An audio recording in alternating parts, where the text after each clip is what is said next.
আসসালামু আলাইকুম। আজ 23 জুন 2024। শুরু করছি চেঞ্জ টিভি প্রতিদিনের গল্প অনুষ্ঠান। দর্শক, আপনাদের সঙ্গে রয়েছি আমি ইমতিয়াজ আহমেদ। শুরুতেই সংবাদ শিরোনাম। সাংবাদিকদের ধোঁকা দিলেন বেনজির আহমেদ। ওএসডি করা হলো রাজস্ব কর্মকর্তা মতিউর রহমানকে। গাজা নীতির প্রতিবাদে পদত্যাগ করলেন মার্কিন কর্মকর্তা। এবার বিস্তারিত। সাংবাদিক এবং দুদক কর্মকর্তাদের ধোঁকা দিয়ে বোকা বানালেন বেনজির আহমেদ। অপেক্ষা ছিলেন দুর্নীতি দমন কমিশন দুদকের কর্মকর্তারা। বিভিন্ন চ্যানেলের অসংখ্য ক্যামেরা অন করা ছিল। সাংবাদিকদেরও ছিল পূর্ণ প্রস্তুতি।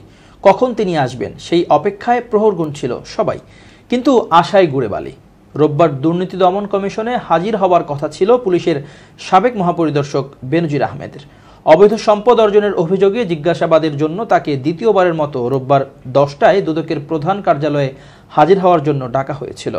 দুপুর 1টা পর্যন্ত সবাই অপেক্ষা করলেও তিনি আসেননি। আসবেনই বা কি করে? ইতোমধ্যে তিনি পগার পার হয়েছেন। জানা গেছে, বেনজির আহমেদ গত 4 মে সপরিবারে দেশ ত্যাগ করেছেন। এর আগে তাকে গত 6 জুন জিজ্ঞাসাবাদের জন্য ডাকা হয়েছিল। বিদেশে অবস্থান করায় তিনি ওই দিন দুদকে হাজির হননি। পরে তিনি সময় চেয়ে আবেদন করলে তাকে 16 দিনের সময় দিয়ে রোববার ডাকা হয়েছে। এদিকে দুদকের জিজ্ঞাসাবাদে হাজির হতে তিনি বিদেশ থেকে দেশে পৌঁছেছেন কিনা তা শনিবার নিশ্চিত হওয়া যায়নি। এ ব্যাপারে জানার জন্য বেনজিরের আইনজীবী শাহ মঞ্জুরুল হক ও ব্যারিস্টার ইমতিয়াজ ফারুকের মোবাইলে কল করা হলে তাদের সঙ্গে কথা বলা সম্ভব হয়নি। এর মধ্যে শাহ মঞ্জুরুল হকের ফোন বন্ধ পাওয়া যায়, আর ইমতিয়াজ ফারুকের নম্বরে কল ঢুকলেও তিনি রিসিভ করেননি। অপরদিকে বেনজিরের স্ত্রী জিশান মির্জা 2 মে ফারহিন রিশতা বিনতে বেনজির ও তাসিন রাইসা বিনতে বেনজিরকে জিজ্ঞাসাবাদের জন্য সোমবার 24 জুন ডাকা হয়েছে। তারাও বেনজিরের সঙ্গে গত 4 মে দেশ ত্যাগ করেছে। জিজ্ঞাসাবাদে অংশ নিতে তারা দেশে এসেছেন কিনা এটিও নিশ্চিত হওয়া যায়নি। বেনজিরের পরিবারের এই 3 সদস্যকে এর আগে গত 9 জুন জিজ্ঞাসাবাদের জন্য ডাকা হয়েছিল। বিদেশে থাকায় তারাও নির্ধারিত তারিখে হাজির হতে পারেননি। পরে তারা সময় চেয়ে আবেদন জানালে তাদের 14 দিন সময় দিয়ে সোমবার ডাকা হয়েছে। সংশ্লিষ্ট সূত্র জানায়, দুদক বেনজির ও তার পরিবারের সদস্যদের বিরুদ্ধে দুর্নীতির অভিযোগ অনুসন্ধান শুরু করে গত 22 এপ্রিল। অবৈধ সম্পদ অর্জনের অভিযোগে বেনজির আহমেদ ও তার পরিবারের সদস্যদের জিজ্ঞাসাবাদের জন্য দুদকের তলবি নোটিশ পাঠানো হয় গত 28 মে। এর আগে গত 4 মে তিনি সপরিবারে দেশ ত্যাগ করেন। বেনজির আহমেদ ও তার পরিবারের সদস্যদের নামে বিপুল পরিমাণ অবৈধ সম্পদ নিয়ে সম্প্রতি গণমাধ্যমে খবর প্রকাশ হলে তাদের বিরুদ্ধে সম্পদের অনুসন্ধান শুরু করে দুদক। বেনজির ও তার পরিবারের সদস্যদের সম্পদ নিয়ে বাংলাদেশ ব্যাংকের Bangladesh financial intelligence unit BFIU বিস্তারিত তদন্ত করেছে। এরপরই গণমাধ্যমে তাদের অস্বাভাবিক সম্পদের খবর প্রকাশ পায়। গত 23 ও 26 মে আদালতের আদেশে বেনজির, তার স্ত্রী ও 2 মেয়ের নামে থাকা বিপুল পরিমাণ সম্পদ, ব্যাংক হিসাব, শেয়ার সহ অন্যান্য সম্পদ জব্দ ও অবরুদ্ধ করা হয়। তাদের নামে থাকা 83টি দলিলে 621 বিঘা জমি, গুলশানের 4টি ফ্ল্যাট জব্দ, 38টি ব্যাংক হিসাব ও তাদের মালিকানার কোম্পানিগুলো অবরুদ্ধ করা হয়েছে। ঢাকা মহানগর সিনিয়র স্পেশাল জজ মোহাম্মদ আশামস জগলুল হোসেন স্থাবর অস্থাবর সম্পদ জব্দ ও অবরুদ্ধের ওই আদেশ দিয়েছেন। ওই 2 দিনে বেনজির ও তার পরিবারের সদস্যদের নামে থাকা 33 কোটি টাকার বেশি সম্পদ জব্দ ও অবরুদ্ধ করা হয়। ছাগলকাণ্ডে জাতীয় রাজস্ব বোর্ড কর্মকর্তা মতিউর রহমানকে ওএসডি করা হয়েছে। রোববার সরকারের অভ্যন্তরীণ সম্পদ বিভাগ থেকে এই আদেশ দেওয়া হয়েছে। পাশাপাশি সোনালী ব্যাংকের পদ থেকেও তাকে সরিয়ে দেওয়া হয়েছে। ওই অফিস আদেশে BCS ক্যাডারের কর্মকর্তা মতিউর রহমানকে অর্থ মন্ত্রণালয়ের অভ্যন্তরীণ সম্পদ বিভাগে সংযুক্ত করা হয়। অর্থ মন্ত্রণালয়ের উপসচিব মকিমা বেগমের স্বাক্ষরিত আদেশে বলা হয়, জনস্বার্থে এই আদেশ অবিলম্বে কার্যকর হবে। এর আগে ফেসবুকে ভাইরাল হওয়া কোরবানি উপলক্ষে 15 লাখ টাকায় ছাগল কিনে আলোচনার জন্ম দেন মুশফিকুর রহমান ইফাত নামের এক তরুণ। পরে জানা যায়, ইফাত NBR এর কাস্টমস, এক্সাইজ ও ভ্যাট আপিলাত ট্রাইব্যুনালে কর্মরত মতিউর রহমানের ছেলে। এর পরপরই একজন সরকারি কর্মকর্তার ছেলের বিপুল পরিমাণ টাকায় গরু ছাগল কেনা নিয়ে তুমুল আলোচনার সৃষ্টি হয়। এক পর্যায়ে মতিউর রহমান দাবি করেন ইফাত তার ছেলে নন, এমনকি এই তরুণ তার পরিচিতও নয়। এই ঘটনার সূত্র ধরে অনুসন্ধানে মতিউর রহমানের বিপুল সম্পদের তথ্য বেরিয়ে আসে। অনুসন্ধানে জানা গেছে, ক্যাডার পরিবর্তন করে বাণিজ্য ক্যাডারের 11 ব্যাচ থেকে কাস্টমসের 13 ব্যাচের সঙ্গে চাকরিতে যোগ দেন ডক্টর মতিউর রহমান।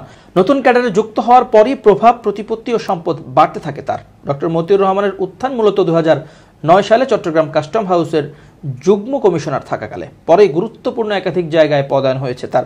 সাবেক এক চেয়ারম্যানের আস্থাভাজন হিসেবে দায়িত্ব পালন করেছেন বৃহৎ করদাতা ইউনিট ভ্যাটের কমিশনার হিসেবে। সে সময় বিভিন্ন কোম্পানিতে ভ্যাট ডিমান্ড করে হয়রানির অভিযোগ রয়েছে তার বিরুদ্ধে। এমন একটি অভিযোগের পরিপ্রেক্ষিতে মতিউর রহমানের বিরুদ্ধে অনুসন্ধানের জন্য এনবিআর ও দুদককে নির্দেশ দিয়েছেন হাইকোর্ট। তবে রহস্যজনক কারণে বিষয়টি নিয়ে কোনো পদক্ষেপ নেয়নি দুই প্রতিষ্ঠান। ইফাতের ছাগল কেনার ভিডিও সামাজিক যোগাযোগ মাধ্যমে ভাইরাল হওয়ার পর দেশ জুড়ে তুমুল বিতর্ক তৈরি হয়। মতিউর রহমান এই তরুণকে ছেলে হিসেবে অস্বীকার করলেও ইফাতের সঙ্গে সামাজিক যোগাযোগ মাধ্যমে ভাইরাল হওয়া দুটি গাড়ির রেজিস্ট্রেশন তার পারিবারিক মালিকানাধীন company SK trims and industries limited ও গ্লোবাল ম্যাক্স প্যাকেজিং ইন্ডাস্ট্রিজের নামে। আর এই দুই প্রতিষ্ঠানের মালিকানায় রয়েছেন মতিউর রহমানের দুই সন্তান তৌফিকুর রহমান অর্ণব ও ফারজানা রহমান ইপসিতা। ইফাত মতিউর রহমানের সন্তান না হলে তার পরিবারের মালিকানাধীন প্রতিষ্ঠানের গাড়ি কিভাবে পেল, এমন প্রশ্ন ওঠে। সেই সঙ্গে একজন সরকারি কর্মকর্তা কিভাবে এত টাকার মালিক হলেন, সেই প্রশ্নও সামনে এসেছে। মতিউর রহমানের দাবি তার সব সম্পদ বৈধ এবং পুঁজিবাজারে বিনিয়োগ থেকে আসা মুনাফার মাধ্যমে অর্জিত। জানা গেছে মতিউর রহমান বসুন্ধরার আবাসিক এলাকায় থাকেন। তার পারিবারিক মালিকানাধীন বেশিরভাগ প্রতিষ্ঠানের হেড অফিসও ওই এলাকায়। এছাড়া মতিউর রহমানের ছেলে অর্ণবের নামে অর্ণব ট্রেডিং নামেও একটি প্রতিষ্ঠান রয়েছে।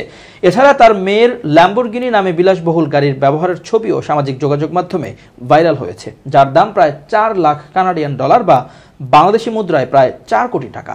এদিকে ছাগল কাণ্ডের পর মতিউরের পাশাপাশি তার দুই স্ত্রী ও সন্তানদের নামেও সম্পদের খোঁজ পাওয়া যায়। এমনকি শাশুড়িকেও করে দিয়েছেন ডুপ্লেক্স বাড়ি। জানা যায় মতিউরের প্রভাবে নামে বেনামে অঢেল সম্পদের মালিক হয়েছেন তার প্রথম স্ত্রী লায়লা কানিজ লাকি। বর্তমানে তিনি নরসিংদী রায়পুরা উপজেলা পরিষদের চেয়ারম্যান। সরকারি কলেজের একজন অবসরপ্রাপ্ত শিক্ষক কিভাবে এত সম্পদ গড়েছেন তা নিয়ে প্রশ্ন তুলেছেন এলাকার মানুষ। তবে ক্ষমতাসীন দলের সঙ্গে সম্পৃক্ততা ও স্বামীর প্রভাবের কারণে অনেকেই প্রকাশ্যে মুখ খুলতে রাজি নন। এরপর প্রকাশ্যে আসে মতিউরের শাশুড়িকে ফেনীতে ডুপ্লেক্স বাড়ি করে দেওয়ার খবর। জানা যায় মতিউরের সেই ছেলে ইফাত ও স্ত্রী শাম্মী আক্তার শিবুর অনুরোধে ফেনীর সোনাগাজীতে শাশুড়িকে একটি বিলাসবহুল ডুপ্লেক্স বাড়ি বানিয়ে উপহার দেন মতিউর। মতিউর রহমানের দ্বিতীয় শ্বশুর বাড়ি সোনাগাজী উপজেলার সোনাপুর এলাকায়। প্রায় 10 বছর আগে তৈরি ওই বাড়িটিকে স্থানীয়রা মিয়াবাড়ি হিসেবে চেনেন। মতিউরের বানিয়ে দেওয়া বিলাসবহুল বাড়িটি জসিমউদ্দিন নামে স্থানীয় এক ব্যক্তি দেখাশোনা করেন। তিনি বলেন 10-12 বছর ধরে তিনি এই বাড়ি দেখাশোনা করছেন। সর্বশেষ 2 মাস আগেও মতিউর রহমান, স্ত্রী শাম্মী আক্তার শিবু, ছেলে ইফাত ও শাশুড়িকে নিয়ে বাড়িতে এসেছিলেন। 2 দিন থাকার পর আবার ঢাকায় ফিরে যান। মতিউরের শাশুড়ি বর্তমানে ঢাকায় মেয়েদের বাসায় ও বাড়িতে আসা যাওয়ার ওপর থাকেন। তিনি এর বেশি কিছু বলতে রাজি হননি। ছাগলকাণ্ডে জাতীয় রাজস্ব বোর্ড কর্মকর্তা মতিউর রহমানকে ওএসডি করা হয়েছে। তাকে রাষ্ট্র মালিকানাধীন সোনালী ব্যাংক পিএলসির পরিচালক পদ থেকে অপসারণ করার উদ্যোগ গ্রহণ করা হয়েছে বলে জানিয়েছেন পররাষ্ট্রমন্ত্রী ডক্টর হাসান মাহমুদ। রোববার দুপুরে পররাষ্ট্র মন্ত্রণালয়ে মতিউরের বিষয়ে সাংবাদিকদের এক প্রশ্নে পররাষ্ট্রমন্ত্রী হাসান মাহমুদ বলেন, পত্রপত্রিকায় যেভাবে খবরটি এসেছে সেটি সত্যি অনভিপ্রেত এবং এটি যদি সত্য হয় তাহলে সেটি খুবই দুঃখজনক। তিনি বলেন, আমি ইতোমধ্যে এনবিআর এর চেয়ারম্যানের সঙ্গে কথা বলেছি। তাকে এনবিআর এর সদস্য পদ থেকে সরিয়ে দেওয়া হয়েছে। এরপর তদন্ত হবে যে অভিযোগগুলো উপস্থাপিত হয়েছে সেটা সত্যি কিনা, সেটা তদন্তের পর বেরিয়ে আসবে।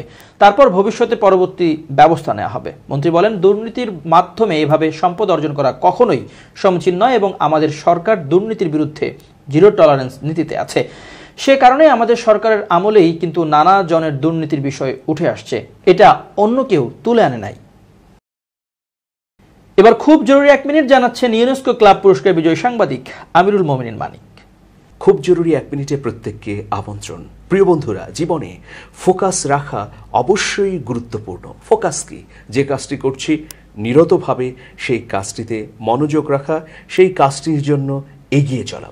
ধরুন আপনি একটি কাজ করছেন, মাঝপথে আরেকটি কাজের প্রস্তাব পেলেন এবং সেই কাজ অনেক মূল্যবান, সেই কাজ করলে আপনি অনেক অর্থ এবং সম্মান পাবেন। তাহলে আপনি যে কাজটি শুরু করে মাঝপথে গেলেন সেটা কি ছেড়ে দেবেন?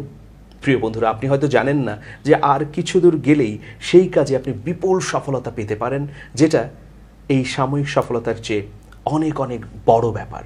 সুতরাং প্রত্যেকটা কাজে ফোকাস ঠিক রাখুন। আপনাকে যতই লোভ দেওয়া হোক, যতই বিভিন্ন ধরনের প্রস্তাব দেওয়া হোক না কেন, আপনি আপনার কাজটিকে সফল করার জন্যে অন্ধভাবে দৃঢ়তার সঙ্গে সাহস নিয়ে এগিয়ে যেতে থাকুন।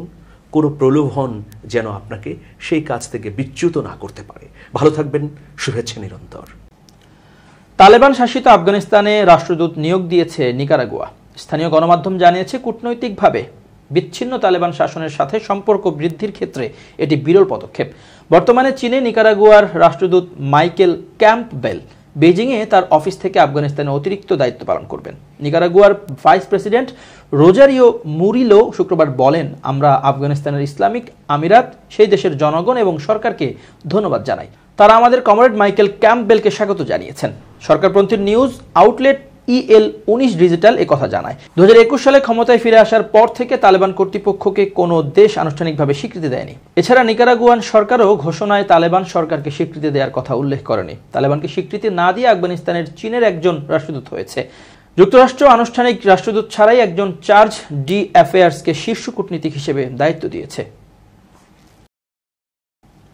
এবার ফিলিস্তিন প্রসঙ্গ। টানা প্রায় 9 মাস ধরে ফিলিস্তিনের স্বাধীনতাকামী সশস্ত্র গোষ্ঠী হামাসের সঙ্গে ইসরায়েলের সংঘাত চলছে। চলমান এই সংঘাতে সরাসরি ইসরায়েলের পক্ষে অবস্থান নিয়েছে যুক্তরাষ্ট্র। একই সঙ্গে গাজায় ইসরায়েলি গণহত্যা ও যুদ্ধাপরাধের বিষয়েও দেশটি নীরব। এই পরিস্থিতিতে পদত্যাগ করেছেন মার্কিন পররাষ্ট্র দপ্তরের আরও একজন শীর্ষ কর্মকর্তা। তিনি ইসরায়েল ফিলিস্তিন বিষয়ক বিশেষজ্ঞ। অবশ্য পদত্যাগের কারণ ব্যক্তিগত বলে জানিয়েছেন তিনি। এক প্রতিবেদনে তথ্য জানিয়েছে সংবাদ মাধ্যম আল জাজিরা। প্রতিবেদনে বলা হয়েছে, গাজায় 8 মাসেরও বেশি সময় ধরে চলমান যুদ্ধে 37,400 ফিলিস্তিনি নিহত হয়েছেন এবং এর মধ্যেই যুক্তরাষ্ট্রের পররাষ্ট্র দপ্তরের একজন সিনিয়র কর্মকর্তা এবং ইসরায়েল ফিলিস্তিনি বিষয়ক বিশেষজ্ঞ চলতি সপ্তাহে পদত্যাগ করেছেন বলে মার্কিন মিডিয়া জানিয়েছে। পদত্যাগকৃত ওই কর্মকর্তার নাম অ্যান্ড্রু মিলার। তিনি মার্কিন পররাষ্ট্র দপ্তরের ইসরায়েল ফিলিস্তিনি বিষয়ক ডেপুটি অ্যাসিস্ট্যান্ট সেক্রেটারি ছিলেন। মার্কিন প্রেসিডেন্ট জো বাইডেনের ইসরায়েল সরকারের প্রতি শক্তিশালী এবং রক্ষ সমর্থনের বিষয়ে তিনি সংশয়বাদী ছিলেন বলে ওয়াশিংটন পোস্ট জানিয়েছে। মূলত মার্কিন প্রভাবশালী এই সংবাদ মাধ্যমই প্রথম মিলারের পদত্যাগের খবর সামনে আনে। দীর্ঘ প্রায় 9 মাস ধরে ইসরায়েল গাজায় আগ্রাসন চালাচ্ছে। আগ্রাসন চালানোর পাশাপাশি ইসরায়েলি সামরিক বাহিনী গাজায় অবরোধ আরোপ করে রেখেছে। এমন অবস্থায় জাতিসংঘ এবং সাহায্য গোষ্ঠীগুলো দীর্ঘদিন ধরে গাজা জুড়ে সাহায্য পৌঁছাতে এবং বিতরণে বিভিন্ন ধরনের বাধার অভিযোগ করে আসছে। গাজায় নিহত ফিলিস্তিনিদের সংখ্যা ইতোমধ্যেই 37,000 ছাড়িয়ে গেছে এবং অবরুদ্ধ এই ভূখণ্ড জুড়ে মানবিক সংকট গ্রাস করেছে। এই পরিস্থিতিতে মানবিক গোষ্ঠী এবং অন্যান্য সমালোচকরা ইসরায়েলকে অস্ত্র সরবরাহ করার জন্য এবং ইসরায়েলের বর্বর আগ্রাসনের পক্ষাবলম্বনের জন্য যুক্তরাষ্ট্রকে অভিযুক্ত করেছেন। আর ইসরায়েলের প্রতি ওয়াশিংটনের অব্যাহত সমর্থন নিয়ে যুক্তরাষ্ট্রের বেশ কয়েকটি সরকারি সংস্থা জুড়ে একের পর এক কর্মকর্তার পদত্যাগের ঘটনা ঘটেছে এবং এর মধ্যে সর্বশেষ পদত্যাগ করলেন মিলার। ওয়াশিংটন পোস্ট আরও বলছে, মিলার তার সহকর্মীদের বলেছিলেন যদি তার ব্যক্তিগত দায়িত্বের জন্য চাকরি ছাড়তে না হতো তবে তিনি তার চাকরিতে থাকতেই পছন্দ করতেন। ওয়াশিংটন ডিসি থেকে আল জাজিরার কিম্বারলি হ্যালকেট বলেছেন, একের পর এক পদত্যাগ গাজায় ইসরায়েলের যুদ্ধে প্রেসিডেন্টের জোরালো সমর্থনের বিষয়ে বাইডেন প্রশাসনের মধ্যে ক্রমবর্ধমান হতাশার কথাই তুলে ধরেছে। হালকেট বলেছেন, ইতোমধ্যে বেশ কয়েকজন হাই প্রোফাইল কর্মকর্তা পদত্যাগ করেছেন। তারা বলেছেন প্রেসিডেন্ট কিছু ক্ষেত্রে সত্যকে বিকৃত করেছেন বা এমনকি গাজায় বিপুল প্রাণহানির বিষয়েও চোখ বন্ধ রাখছেন। আরেক মার্কিন সংবাদ মাধ্যম CNN জানিয়েছে, সদ্য পদত্যাগ করা মিলার চলতি বছরের ফেব্রুয়ারিতে ইসরায়েলের বিরুদ্ধে নির্বাহী আদেশ জারিতে মুখ্য ভূমিকা পালন করেছিলেন। আর সেই আদেশে অধিকৃত পশ্চিম তীরে ফিলিস্তিনি সম্প্রদায়ের উপর হামলার জন্য বেশ কিছু ইসরায়েলি বসতি স্থাপনকারীর বিরুদ্ধে নিষেধাজ্ঞা আরোপ করা হয়েছিল। অ্যান্ড্রু মিলার পূর্বে জাতিসংঘে মার্কিন রাষ্ট্রদূতের একজন সিনিয়র নীতি উপদেষ্টা ছিলেন এবং ওবামা প্রশাসনে হোয়াইট হাউস জাতীয় নিরাপত্তা পরিষদে মিশর ও ইসরায়েল সামরিক বিষয়ের পরিচালক হিসেবে দায়িত্ব পালন করেছেন। এর আগে গত মে মাসে বাইডেনের ইসরায়েল নীতির প্রতিবাদে মার্কিন স্টেট ডিপার্টমেন্টের একজন কর্মকর্তা পদত্যাগ করেন। তার নাম স্টেসি গিলবার্ট। তিনি মার্কিন স্টেট ডিপার্টমেন্টের bureau of population, refugees and মাইগ্রেশনে দীর্ঘদিন ধরে কাজ করছেন। তিনি কংগ্রেসে জমা দেওয়া বাইডেন প্রশাসনের ওই রিপোর্টে কাজ করা একজন বিশেষজ্ঞ ছিলেন। দর্শক, শেষ করছি প্রতিদিনের গল্পের আজকের গল্প। changetv.press বাংলাদেশের ইউটিউব জার্নালিজমের অগ্রদূত। ভিজিট করুন ওয়েবসাইট www.changetv.press, youtube.com/changetvpress এবং সাবস্ক্রাইব করুন চ্যানেলটি। নিয়মিত লাইক, কমেন্ট ও শেয়ার করে আপডেট রাখুন নিজেকে। ভালো থাকুন, নিরাপদে থাকুন। শুভেচ্ছা নিরন্তর।